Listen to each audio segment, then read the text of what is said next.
आप देख रहे हैं ड्रामा सीरियल हुक। अगर आपको हमारी ये एपिसोड अच्छी लगे तो हमारे चैनल ड्रामा सीरीज को सब्सक्राइब कर दें और बेल के आइकन को प्रेस कर दें ताकि जो भी नई वीडियो है सबसे पहले आप तक पहुंचे। आप इसको वॉच एंड लिस्टन करते रहें और देखते रहें। रेशम जो होती है वो बड़ी चालाक होती है। वो हया का घर उजाड़ना चाहती है क्योंकि अभी अभी जो रेशम का रिश्ता आया होता है वो जो उसका खामन होता है यानी कि मंगेतर जिसके साथ रिश्ता फिक्स किया जाता है वो बड़ा लड़की परस्त बंदा होता है। ठीक है। नुकरानी जो होती है अम्मा की बातें सुन के जाकर मैमूना को बताने वाली होती है। वो वापस जा रही होती है अम्मा की बातें सुन के। अम्मा कहती है या को कि आप तुम बहुत अच्छी हो, इंशाल्लाह जल्द तुम जाफर इलाही के दिल में अपनी जगह बना लोगी। मुझे बहुत खुशी हुई कि तुमने हमारी घर की हमारी इज्जत का मान रखा। ठीक है। हमें बहुत बड़ी रुसवाई से बचा लिया। हमें पहले तुमने बता दिया कि ये जगह रुसवाई की है। या बैठी होती है बेचारी, वो क्या करे, मजबूर है, लाचार है क्योंकि जियान उसके घर आ जाता है जब जाफिर इलाही और वो दावत खाने जाते हैं अपनी आपी के घर। यहाँ जब वहाँ पे आता है तो जाफिर इलाही गुस्सा होता है इस बात से। ज़ाहिर सी बात है, जाफिर इलाही भी बैठा होता है, सारे लोग खड़े होते हैं उधर। जाफिर इलाही जो होता है वो भी खड़ा होता है माँ के पास और दूसरी तरफ रेशम भी खड़ी होती है। जब सबको पता चल जाता है कि ये रेशम की हया ने ये करतूत की है तो माँ जो होती है वो बड़ी परेशान होती है। ठीक है। रेशम खड़ी होती है। रेशम थोड़ी सी खूब मुस्कुराहट देती है क्योंकि रेशम का किया धरा होता है सारा कुछ। जाफिर इलाही जब रेशम अपना हया से पूछता है कि ये मोबाइल फ़ोन तुम्हारे कमरे में किधर से आया। ठीक है। तो हया कहती है जाफिर मुझे नहीं पता, कसम से मुझे नहीं पता कहाँ से आया कहाँ से नहीं। ज़ाहिर सी बात है मोबाइल फ़ोन तो रेशम ने रखा होता है। तो जाफिर इलाही चीख चीख कर चिल्लाता है तो सारे घर वाले इकट्ठे हो जाते हैं। कहते क्या जब बात है जाफिर। जाफिर इलाही जब हया की सारी करतूतें सबको बताता है तो मैमूना कहती कि पहले ही मुझे इस पे शक था कि ये है ही ऐसी। दूसरी तरफ से अम्मा कहती मेरे सारे अंदाजे गलत निकले जो मैं इसके बारे में लगाए बैठी थी। हालांकि अंदाजे सारे सही होते हैं क्योंकि कुछ हालात ही ऐसे होते हैं, इस वजह से अंदाजे गलत साबित हो जाते हैं। ठीक है। मैमूना तो पहले ही उसे घर से निकाल बस करना चाहती थी, पूरा करना चाहती थी, इसलिए उसको तो मौका मिल गया। रेशम जो होती है, हया ने रेशम के लिए अच्छा फैसला सुनाया होता है जाफिर इलाही को कि इसकी शादी ना करवाओ उसके साथ। तो दूसरी तरफ से जाफिर इलाही जो होता है वो उससे पूछता है कि ये मोबाइल किधर से आया। तो वो कहती है कि जाफिर मुझे नहीं पता, मैंने नहीं रखा, पता नहीं कौन रख गया है कौन नहीं, मेरे पास मोबाइल फ़ोन नहीं है ना ही मेरा है। जाफिर इलाही कहता है तो फिर ठीक है, ये ज़ियान का नंबर कहाँ से आ गया इसमें, और ज़ियान की मिस कॉल्स और वॉइस मैसेजेस कहाँ से आ गए, पढ़कर सुनाऊँ इससे आगे भी तुम्हें। जाफिर इलाही हया को कहता है कि पढ़कर सुनाऊँ, तो कहती है नहीं जाफिर इलाही मुझे नहीं पता किधर से आया। जाफिर इलाही पढ़कर सुनाता है जिसमें ज़ियान कहता है कि मैं अपनी जान पर खेल के तुम्हारे घर तक आया, तुम्हारे कमरे तक आया, लेकिन तुमने आगे से मुझे क्या दिया, रसवाई दी, जलील करवाया मुझे जाफिर के हाथों। अगर हो सकता तो जाफिर मुझे गोली मार देता। तो जाफिर इलाही जब ये सुनाता है, सुनाकर वापस आ जाता है तो मैमूना को कहता है मैमूना वली को कहो कि इसको इसकी आपी के घर छोड़ आए, 1 मिनट के लिए मैं इसे यहाँ नहीं रखना चाहता। हया बड़ी परेशान हो जाती है कि अब क्या बनेगा मेरा क्या नहीं।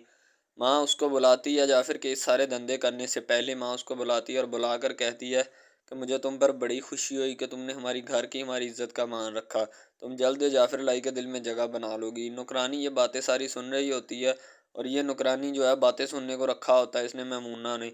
मैमूना को जाकर सारी बातें बताने वाली होती है। कहती है अम्मा बहुत होशियार है, मैं जाकर बताती हूँ।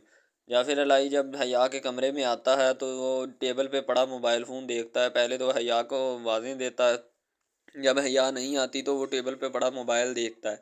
जैसे ही वो उसका मोबाइल देखता है तो जाफिर इलाही पता नहीं गुस्से में आ जाता है क्योंकि जाफिर इलाही ने तो उससे मोबाइल छीना होता है, लेकिन फिर ये मोबाइल कहाँ से। इसी मोबाइल की वजह से सारा धंधा होता है जो पीछे मैंने आपको बता दिया है। जाफिर इलाही गुस्से में होता है, ज़ाहिर सी बात है ज़ियान के घर आने की वजह से। अब वली जो होता है वो लेकर जा रहा होता है या को उसके घर छोड़ने। काफ़ी रात हो चुकी होती है क्योंकि अभी तक वो घर नहीं जाना चाहती।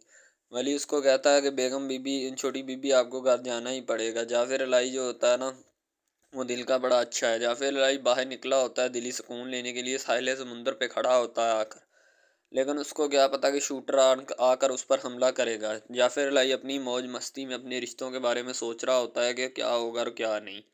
इतने इतने में वो तो खड़ा ही होता है साइड के ऊपर गाड़ी के साथ। सोचो विचार में गुम होता है। ज़ाहिर सी बात है हर बंदे की सोचें होती हैं तो उसकी भी सोचें हैं। तो वो सोच रहा होता है कि अब मैं क्या करूं इस रिश्ते का और क्या ना करूं।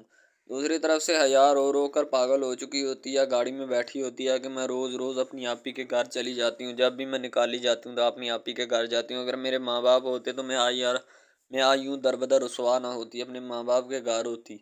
वो रो रही होती है, कहती है कि मैं अपनी आपी के घर नहीं जाना चाहती। काफ़ी रात लिए उसको वली गाड़ी में ही लिए फिर रहा होता है, कभी इधर कभी उधर। हालांकि बाद में वली कह देता है कि बीबी आपको घर जाना ही पड़ेगा, मैं आपको कितनी देर लिए फिरूंगा इधर, मुझे और भी बहुत सारे काम है।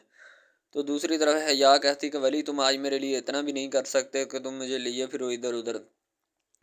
जाहिर सी बात है वली को और भी काम होते हैं, वली को कौन सा यही काम होता है। वली को कॉल आ जाती है किसकी, पहले तो वो फिर रहा होता है, कभी इधर लिए कभी उधर लिए उसको। जाहिर सी बात है उसने अपने मालिक यानी कि जाफिर इलाही का काम भी करना होता है। आखिरकार वली उसके घर के सामने लेकर पहुंच जाता है, उसको कहता है बीबी आपका घर आ चुका है। लेकिन वो क्या करे, अब नीचे नहीं उतरना चाहती गाड़ी से, गार्ड भी होते हैं वली के साथ, वो नीचे नहीं उतरना चाहती। दोबारा दूसरी तरफ से जाफिर इलाही घर में होता है, वो ये सारा किस्सा माजरा माँ बेगम को अम्मा को बता देता है कि अम्मा ये कुछ हो रहा था। तो दूसरी तरफ से जो मैमूना होती है ना, वो फुल गुस्सा होती हैं, कहती हैं कि जाफिर तुम अभी के अभी इसे तलाक देकर फारग कर दो इस घर से, इस घर में कोई हिस्सा नहीं है इसका, यहाँ से भेज दो इसे। शूटर आता है और आकर जाफिर इलाही के ऊपर हमला कर देता है। जैसे ही शूटर जाफिर इलाही के ऊपर हमला करता है तो जाफिर इलाही के कंध बाजू में गोली लगती है। बैकएंड से फ़ोन कर देता है जाफिर इलाही वली को, क्योंकि वली को फ़ोन करके कहता है कि मेरे ऊपर हमला हो गया, मेरे बाजू में गोली लगी है, तुम जल्दी इस लोकेशन पे आओ, मैं तुम्हें एड्रेस बता रहा हूँ। तो वो वहाँ पर पहुँच जाता है, तो उसको लेकर हॉस्पिटल में आ जाता है। जैसे ही वो हॉस्पिटल में आते हैं, मैमूना भी उधर होती हैं और वली भी उधर ही होता है। माँ बैठी होती है, सारे लोग मौजूद होते हैं। दूसरी तरफ से ज़ियान के माँ बाप बड़े खुश होते हैं, क्योंकि जाफिर इलाही की बीवी जो होती है ना हया, वो भी वहाँ पे पहुँच जाती है। जाफिर इलाही बैकएंड से उस पर फायर करता है, लेकिन क्या करे, अब इस फायर का क्या फ़ायदा। पुलिस वाले आ जाते हैं और आकर इंतकामी कार्रवाई करने की कोशिश करते हैं। ज़ियान जो होता है वो सद्दफ़ को लेकर आउटिंग पे गया होता है, इसलिए उसकी माँ बड़ी खुश होती है ज़ियान की, और सलीम को बताती है सलीम ज़ियान जो है ना वो सद्दफ़ को लेकर आउटिंग पे गया है। तो वो कहता है कि मुझे यकीन नहीं आ रहा, कहती है कि हकीकत में, कहता है ज़बरदस्ती तो नहीं किया, कहती नहीं। ज़ियान आउटिंग पे उसको इसलिए लेकर जाता है क्योंकि ज़ियान उसके साथ शादी नहीं करना चाहता और ज़ियान अपने माँ बाप को इनकार भी नहीं करना चाहता, इसलिए वो इससे वाज़ेह और क्लियर करना चाहता है कि मैं तुमसे शादी नहीं करूँगा। ज़ियान आखिरकार सद्दफ़ को कहता है कि जिस रिश्ते को ज़बरदस्ती बनाया जाए वो ज़्यादा देर नहीं कायम रह सकता, इसलिए मैं तुम्हें कहता हूँ मैं तुमसे शादी नहीं करना चाहता। तो मैं तुम अम्मा अब्बा को इनकार नहीं कर सकता, तुम ही इनकार कर दो। तो वो कहती कि मैं नाइंसाफ़ी यानी कि वादा खिलाफ़ी नहीं कर सकती और एहसान फरामोश नहीं बन सकती। हया भी वहाँ पे मौजूद होती हैं। अम्मा कहती चलो घर चलें, ठीक है हया तुम भी चलो। तो माँ दूसरी तरफ हया कहती कि माँ मैं नहीं जाऊँगी, मैं जाफ़िर के पास रहूँगी जब तक उसकी तबीयत ठीक नहीं हो जाती।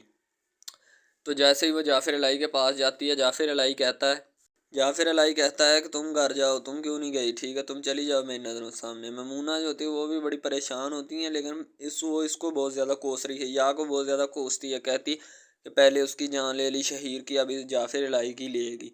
दूसरी तरफ से हया जो होती है वो अपनी ज़िद पे अड़ी होती है कि मैं घर नहीं जाऊँगी जब तक जाफ़िर की तबीयत ठीक नहीं हो जाती। ज़ाहिर सी बात, वो कहती है कि जाफ़िर मेरा ख़ावंद है, मैं उसकी तबीयत ठीक होने तक घर नहीं जाऊँगी, यहीं पे उसके साथ रहूँगी। माँ कहती है ठीक है तुम रहो। पुलिस इंस्पेक्टर आ जाता है और आकर कहता है कि बयान रिकॉर्ड करवाएं।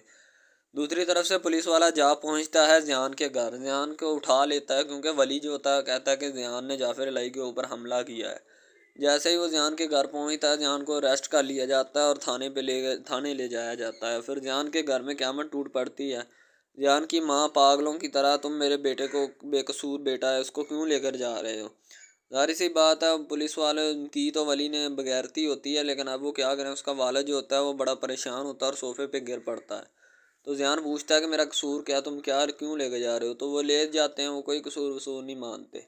वली जो होता है हॉस्पिटल की खाना पूर्ति पूरी करता है, कागजी कार्रवाई करने के बाद वहाँ से वो निकल आता है, क्योंकि उसे और भी ज़्यादा काम होते हैं और आकर अभी उसने जाफ़िर इलाही को भी मिलना होता है। ममूना कहती है कि मैं, दूसरी तरफ हया जो होती है वो नमाज़ पढ़ के दुआ मांग रही होती है जाफ़िर इलाही के लिए।